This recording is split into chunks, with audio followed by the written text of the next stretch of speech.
एक मिनट, अब सुनो भाई, मैंने ध्यान से आपको सुना है, सुनिए जरा। नो डोंट प्लीज, इस तरह से नहीं चलेगा, ये सदन है। एक गंभीर आरोप है माननीय अध्यक्ष जी, बताइए।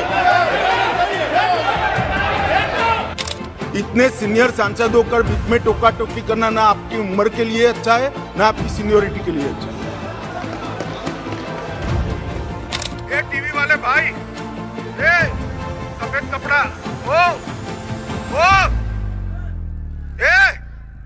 ये हैं देश के गृह मंत्री अमित शाह। भारतीय राजनीति में प्रधानमंत्री नरेंद्र मोदी के बाद किसी शख्स को बहुत पावरफुल माना जाता है तो वो है अमित शाह। देश के प्रधानमंत्री नरेंद्र मोदी के दाएं हाथ कहे जाने वाले अमित शाह को कुछ लोग बीजेपी का चाणक्य भी कहते हैं, लेकिन अभी जो आपने वीडियो देखे वो अमित शाह का एटीट्यूड है या उनका एरोगेंस। अभी एक फैशन हो गया है, आम्बेडकर आम्बेडकर आम्बेडकर आम्बेडकर आम्बेडकर आम्बेडकर। इतना नाम अगर भगवान का लेते तो 7 जन्मों तक स्वर्ग मिल जाता। सवाल यह उठता है कि अमित शाह के इस एटीट्यूड या एरोगेंस के पीछे की वजह क्या है, तो इसे जानने के लिए आपको एक छोटी सी कहानी सुननी पड़ेगी। तारीख 23 नवंबर सन 2005, गुजरात का रहने वाला गैंगस्टर सोहराबुद्दीन शेख अपनी पत्नी कौसर बी के साथ एक बस में हैदराबाद से अहमदाबाद जा रहा था, लेकिन रात के करीब 1:30 बजे गुजरात पुलिस के एंटी टेरर स्क्वाड ने महाराष्ट्र के सांगली में बस रुकवाई और सोहराबुद्दीन और उसकी पत्नी को बस से उतार लिया। इस घटना के 3 दिन बाद यानी 26 नवंबर 2005 को सोहराबुद्दीन की गोली लगने से मौत हो गई, जिसे गुजरात पुलिस के डीआईजी डीजी वंजारा ने एनकाउंटर बताया था। इसके बाद गुजरात सरकार की एक रिपोर्ट में बताया गया कि सोहराबुद्दीन की पत्नी कौसर बी भी मर चुकी है।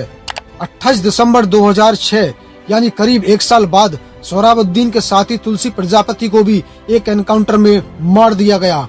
आपको बता दें कि तुलसी प्रजापति सोहराबुद्दीन केस में प्रमुख गवाह था। इस मामले में अमित शाह पर आरोप लग रहे थे कि उन्होंने मार्बल व्यापारियों के कहने पर सोहराबुद्दीन का एनकाउंटर करवाया। अमित शाह उस वक्त गुजरात के गृह मंत्री थे। सन 2010 में सीबीआई ने अपनी चार्जशीट में अमित शाह पर आरोप लगाया था कि वे गैंगस्टर सोहराबुद्दीन शेख के साथ एक फिरौती रैकेट में शामिल थे।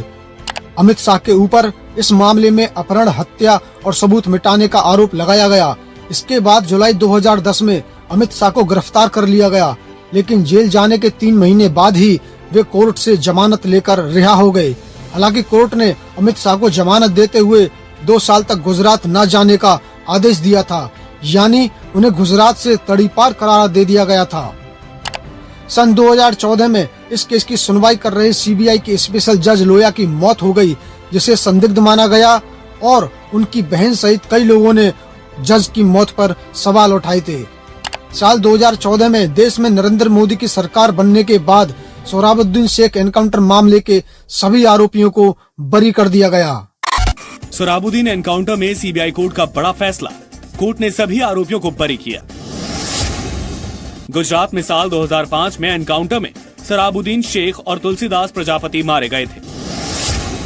सोहराबुद्दीन केस में सभी 38 आरोपी बरी, 16 आरोपी पहले ही बरी हो चुके हैं। अगर आपको कहानी समझ में आ रही हो तो क्रिएटर का हौसला बढ़ाने के लिए लाइक और सब्सक्राइब का बटन दबा दीजिए। वीडियो के कंक्लूजन पर पहुंचे उससे पहले साल 2009 की एक घटना को जानना भी बहुत जरूरी है। साल 2009 में अमित शाह पर एक महिला आर्किटेक्ट की गुजरात पुलिस द्वारा अवैध रूप से जासूसी करवाने के भी आरोप लग चुके हैं। समाचार पोर्टल कोबरा पोस्ट और गुलेल ने इस मामले में कुछ ऑडियो टेप जारी किए थे और अमित शाह पर गुजरात के आईपीएस अधिकारी रहे जीएल सिंघल को महिला की जासूसी करवाने के आरोप लगाए थे। इस खबर से जुड़े कई वीडियो आज भी यूट्यूब पर मौजूद हैं।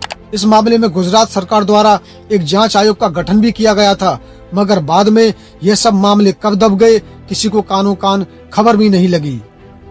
कोबरा पोस्ट के आरोपों के मुताबिक जीएल सिंघल ने सीबीआई को बताया है कि अगस्त 2009 में गुजरात के तत्कालीन गृह राज्य मंत्री अमित शाह ने उसे फोन पर कई बार ये मौखिक आदेश दिए कि वो उस लड़की पर लगातार नजर रखें। अमित शाह के आदेश पर सिंघल ने क्राइम ब्रांच के कई लोगों को उस लड़की की निगरानी के काम पर लगा दिया था।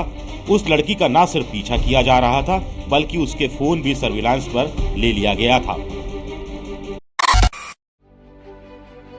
तो अब तक आपको अंदाजा हो गया होगा कि अमित शाह के एटीट्यूड की वजह क्या है, क्योंकि जो व्यक्ति फर्जी एनकाउंटर मामले में आरोपी रहा हो, जो व्यक्ति 2 साल के लिए तड़ीपार रह चुका हो, जो व्यक्ति किसी महिला की जासूसी करने में आरोपी हो और वो व्यक्ति एक बड़े लोकतांत्रिक देश का गृह मंत्री बन जाए, तो उसमें एटीट्यूड का आना एक स्वाभाविक बात है।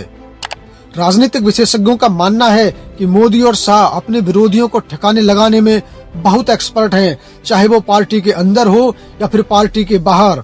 बस यही परसेप्शन ही अमित शाह के एटीट्यूड को जन्म देता है। किसी कवि ने एक बात कही है कि समय समय की बात है, समय बहुत बलवान। आज भारत की राजनीति में ये कहावत बिल्कुल सटीक बैठती है। जिस सीबीआई ने अमित शाह को तड़ीपार किया था, गुजरात में घुसने का अधिकार छीन लिया था, आज उस अमित शाह के आगे सीबीआई ही क्या, देश की हर बड़ी जांच एजेंसी के बड़े से बड़े सूरमा भी नतमस्तक हैं। अब इसे लोकतंत्र की ताकत कहें या हिंदुत्व वाली राजनीति का मायाजाल, लेकिन सच्चाई ये है कि 2014 के बाद से भारत में साम दाम दंड भेद की राजनीति खतरनाक तरीके से हावी हो चुकी है। उनका सूत्र बहुत प्रसिद्ध है, सबको मालूम नहीं होगा कि चाणक्य के सूत्र है साम दाम दंड भेद। ये चारों सूत्रों को उन्होंने बहुत अच्छे तरीके से व्याख्या किया है। आप इस बारे में क्या सोचते हैं, हमें कमेंट करके बताएं और इसी तरह के वीडियो देखने के लिए हमारे चैनल को सब्सक्राइब कीजिए और साथ में घंटी वाले बटन को भी दबाइए।